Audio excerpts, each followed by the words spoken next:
કોટેશ્વર મહાદેવ મંદિરમાં ચોરી, ચાંદીનું થાળું તસ્કરો ઉઠાવી ગયા। અંબાજીમાં કોટેશ્વર શક્તિપીઠમાં ચાંદીનું થાળું ચોરાયું હોવાની ઘટના સામે આવી છે। મોડી રાત્રે તસ્કરોએ કોટેશ્વર શક્તિપીઠને નિશાન બનાવ્યું હતું। 15 દિવસ પહેલા ભક્તે દાનમાં ચાંદીનું થાળું આપ્યું હતું।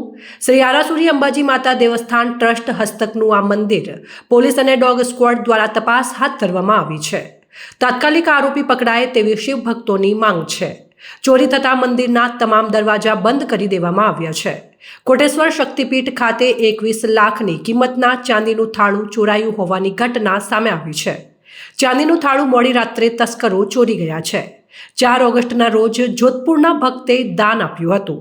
15 દિવસમાં ચોરી થઈ ગયું છે।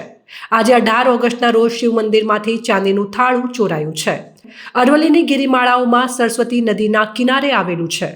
રાત્રે 12:10 વાગે તસ્કરો શિવ મંદિરમાંથી ચોરી કરી હતી। અંબાજી પંથકમાં છેલ્લા કેટલાય સમયથી ચોરીની અને અસામાજિક તત્વોની ઘટનાઓમાં વધારો થયો છે।